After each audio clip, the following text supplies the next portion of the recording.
नामाचार्य श्री हरिदास ठाकुर इसी बंगाल की भूमि में हुए। जन्म से मुस्लिम थे। गौड़िया वैष्णव संप्रदाय में हरिदास ठाकुर को नामाचार्य कहते हैं। 3 लाख नाम रोज करते थे। हरे कृष्ण कृष्ण कृष्ण हरे हरे, हरे राम राम राम हरे हरे। तो जब मुस्लिम राजा को पता चला कि ये हमारे कुल खानदान का होते हुए भगवान का भजन करता है, हिंदुओं के देवता को गाता है, समझाया बुझाया, नहीं माने तो फिर कहा कि इसको मृत्यु दंड दो। तब किसी सेनापति ने कहा कि बोले मृत्यु दंड तो बहुत सरल होगा, इसको फांसी पे लटका देंगे, इसको क्या 2-4 मिनट दर्द होगा। इसने जो गलत काम किया है हिंदुओं के देवताओं का नाम लेकर के, इसको तो कोई कड़ा दंड मिलना चाहिए। बोले क्या दंड दें?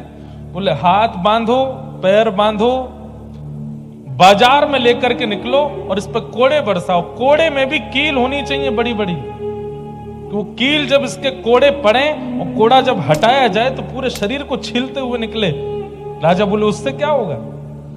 बोले बाजार में जब बच्चा बच्चा इसको देखेगा, लोग इसको देखेंगे तो कल को कोई भी, अरे मुस्लिम तो क्या, दूसरी जाति के क्या, हिंदू भी अपने देवता का नाम लेने में घबराएंगे जब देखेंगे कि ये दंड मिल रहा है। तो राजा ने कहा यही ठीक है। हरिदास ठाकुर पर जब कोड़े मारे जाते थे तो रक्त की बूंद नहीं की निकलती थी, पिचकारियां निकलती थी शरीर से। लेकिन जब वो कोड़ा पड़ता था और उस समय जब वो दोनों भुजा उठा करके और ऊंचे स्वर में बोलते थे हरि बोल हरि बोल हरि बोल, कोड़े बरसाने वाले के चरण पकड़ लेते थे और क्रोध में नहीं, नेत्रों में भाव भरे रहते, अश्रु भरे रहते। बोले बड़ी कृपा। मैं तो चाहता था कि मैं ऊंचे स्वर में नाम गाऊं, लेकिन मैंने पूरी ताकत लगाई, इतना ऊंचा स्वर मेरा पहले कभी नहीं प्रकट हुआ जितना ऊंचा स्वर आपके कोड़े मारने से प्रकट हुआ है, और मारिए। जब हरिदास ठाकुर पर इतने कोड़े मारे गए, इसके बाद भी उन्होंने कुछ नहीं कहा। महाप्रभु जगन्नाथ जी को आवेश आ गया और तुरंत सुदर्शन जी को आज्ञा की है, जाओ जाकर के इन म्लेच्छों को नष्ट कर दो, और इनको ही नहीं, इनके पूरे पृथ्वी पर जितने म्लेच्छ हैं सबको नष्ट कर दो।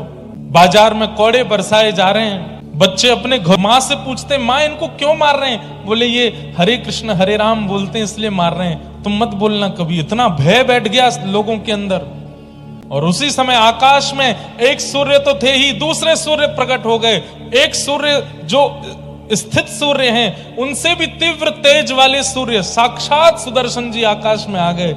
और जैसे ही वो सुदर्शन जी नीचे पृथ्वी पर उन म्लेच्छों को नष्ट करने के लिए आने लगे, हरिदास ठाकुर भुजा उठा के रोने लगे, नहीं जगन्नाथ, नहीं महाप्रभु, ऐसा मत कीजिए। सुदर्शन जी प्रकट हो गए, हरिदास ये तुम पर कोड़े मार रहे हैं और तुम पर किए जा रहे अत्याचार को देख करके लोग नाम गान करना बंद कर दे रहे हो, तुम कह रहे हो इनको मत मारो।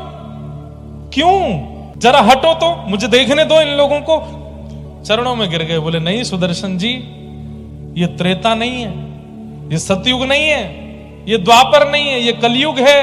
आपने त्रेता में उद्धार किया है, आपने द्वापर में उद्धार किया है, आपने सतयुग में उद्धार किया है, कलयुग में उद्धार नहीं। कलयुग में तो स्वीकार करना, सबका कल्याण करना है। सुदर्शन जी महाराज शांत हो गए। महाप्रभु जगन्नाथ जी से जाके बोले, बोले हरिदास ठाकुर ही नहीं मारने दे रहा है।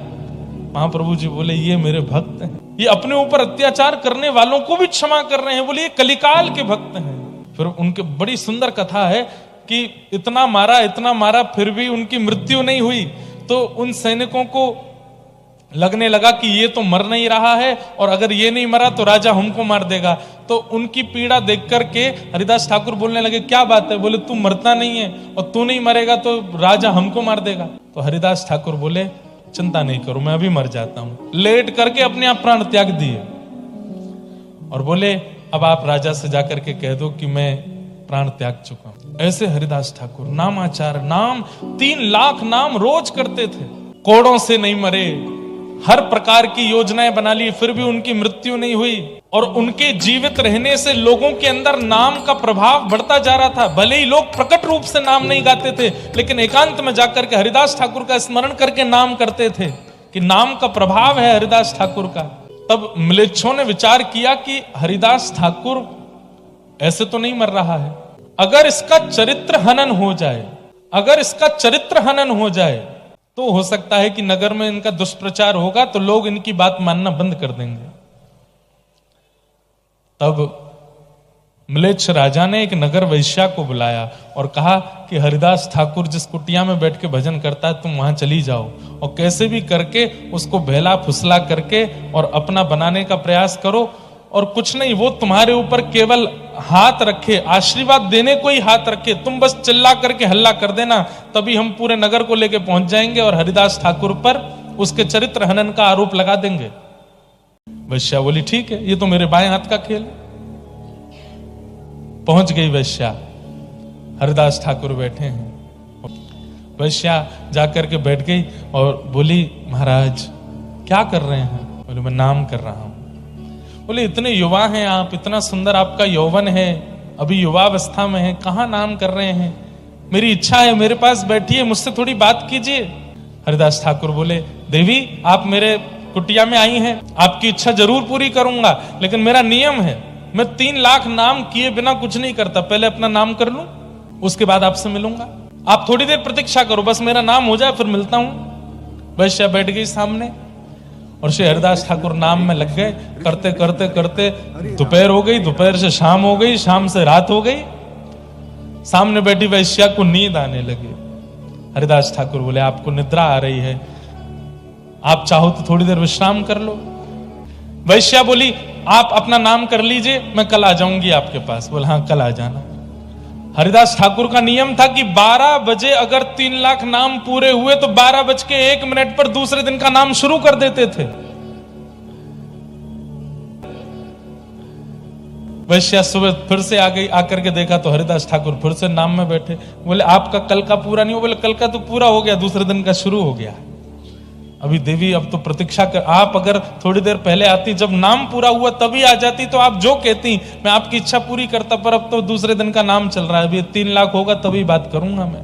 वैश्या फिर बैठ गई सामने, जपते जपते जपते। हरिदास ठाकुर नाम नहीं जप रहे हैं, प्रत्येक नाम में प्रार्थना कर रहे हैं कि हे जगन्नाथ मेरे इस नाम का बल, मेरे इस नाम का प्रभाव, मेरे इस नाम का पुण्य इसको दे देना। ये इतनी सुंदर है, इतना अच्छा गाती है, इतने सुंदर इसके नेत्र हैं, इतना सर्वांगीण इसका सुंदर मधुर है, अगर ये सर्वांगीण अंग से आपका नाम गाएगी तो आपको प्राप्त कर लेगी। मेरे इस नाम का प्रभाव नाथ इसके हृदय को पवित्र कर देना। दूसरा दिन भी निकल गया। वैश्या रात्रि में बोली मैं जाती हूं, कल फिर आऊंगी, मुझे सही समय बताओ कितने बजे नाम पूरा होता है? बोले मुझे समय तो नहीं पता, पर तुम आ जाना, सुबह भोर में मंगला में आ जाना, सुबह सुबह 4 बजे आ जाना। ठीक है। अगले दिन तीसरे दिन वैश्या 4 बजे। हरिदास ठाकुर तीसरे दिन का नाम प्रारंभ कर चुके थे। बोले अब तो देवी प्रारंभ हो गया, अब तो ये पूरा।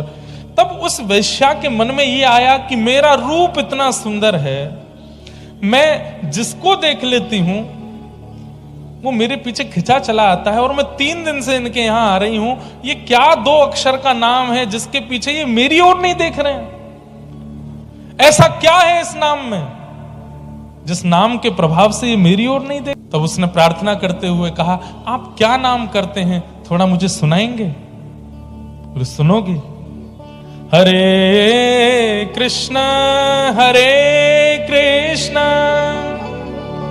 कृष्ण कृष्ण हरे हरे, हरे राम राम राम हरे हरे। जैसे ही नाम महामंत्र सुनाया, जैसे उस वैश्या ने ये नाम सुना, वो नाम सुनकर के आश्चर्यचकित होकर के हरिदास ठाकुर को देखने लगी, तुरंत उठ करके अपने घर चली गई। उस वैश्या को अपना कृत्य पाप नहीं लगता था, उसको लगता था ये तो पैसा कमाने के लिए सब लोग करते हैं कुछ ना कुछ, मैं ये करती हूं, इसमें बुराई क्या है? लेकिन आज पहली बार उसको पाप बोध हुआ। आज वो वैश्या रो रही है, इतना वो जीवन में कभी नहीं रोई, और एक एक क्षण उसको याद आ रहा है कि मैंने अपने तन को बेचा, मैंने कितने लोगों के घर उजाड़ दिए, मैंने कितने पुरुषों का जीवन बर्बाद कर दिया, कितनी माताओं का जीवन नष्ट कर दिया। आज उसको इतनी आत्मग्लानि होने लगी, इतनी आत्मग्लानि। अब तो वो कुटिया से बाहर, अपने घर से भी बाहर निकलती है तो मुंह छुपा के निकल रही है। और बस पहुंच गए हरिदास ठाकुर के पास। एक बार प्रत्यक्ष नाम सुनने का प्रभाव, और दूसरा वो 3 लाख करके करीब 9 लाख नाम तो हरिदास ठाकुर ने उसके सामने जपा है। इस कारण से उस वैश्या के मन में बस उथल पुथल हो रही है। वो चरण पकड़ रही है हरिदास ठाकुर, मैं कैसे उद्धार करूंगी, मुझे तो जगन्नाथ जी कभी स्वीकार ही नहीं करेंगे, मैंने तो इतने बड़े पाप किए। व्यक्ति अपने जीवन में 10-5 पाप करता होगा, पर मैंने तो अपने पूरे जीवन में अपनी बाल्यावस्था से अब तक पाप ही पाप किया है, मुझे महाप्रभु कैसे स्वीकार करेंगे। हरिदास ठाकुर बोले, ठाकुर जी की यही कृपा है। मानवों में और ठाकुर जी में अंतर यही है कि मानव गलतियां मरते दम तक याद रखता है और ठाकुर जी एक क्षण में भुला देते हैं। हरिदास ठाकुर बोले, जो नाम तूने सुना है बस उसको अपना जीवन बना ले और लौट करके पीछे नहीं देखना, ना आत्मग्लानि करनी, ना दोबारा उन कृत्यों में जाना जो तूने किए हैं। और सुन, इस कुटिया में मैंने करोड़ों नाम किए हैं, अब मैं तो कहीं और चला जाऊंगा, तो इस कुटिया में रहे और यहां रह करके भजन कर। हरिदास ठाकुर तो उस समय चले गए, वहां से कहां गए, आगे कहीं निकल गए और उस वैश्या को उस कुटिया में बैठा गए। हरे कृष्ण कृष्ण कृष्ण हरे हरे, हरे राम राम राम हरे हरे। जिसका रूप देख करके काम प्रकट होता था लोगों के चित्त में, आज उसका रूप लावण्य ऐसा कि जब वो कुटिया से निकलती है तो हजारों संतों की तादाद में लोग उसको दर्शन करने के लिए आते हैं, क्योंकि उसको देख करके अब महाप्रभु जगन्नाथ प्रकट होते हैं चित्त में। हरिदास ठाकुर के जीवन की एक बात और, वे जब रात्रि का समय होता था तो भुजा उठा करके और ऊंचे स्वर में नाम गुणगान करते थे ठाकुर जी का। किसी ने आकर के टोका, बोले कि सोते नहीं हो, हमको भी नहीं सोने दे, इतना तेज तेज क्यों बोलते हो, मन में कर लो। अभी हमने मोनेर बात करी, लेकिन हरिदास ठाकुर का कारण ऊंचे स्वर में नाम जप इसलिए नहीं करते थे कि लोग जाने कि देखो मैं भक्त हूं। उन्होंने बताया कि मैं ऊंचे स्वर में नाम जप क्यों करता हूं, बोले मैं मन ही मन करूंगा तो मेरा उद्धार होगा, और मैं ऊंचे स्वर में करूंगा तो मानवों का नहीं, कितने कीट पतंग जीवाणु इस हवा वायुमंडल में डोल रहे हैं, वे भी नाम सुनकर के तर जाएंगे, इसलिए ऊंचे स्वर में करता हूं। सबका कल्याण, सबका उद्धार।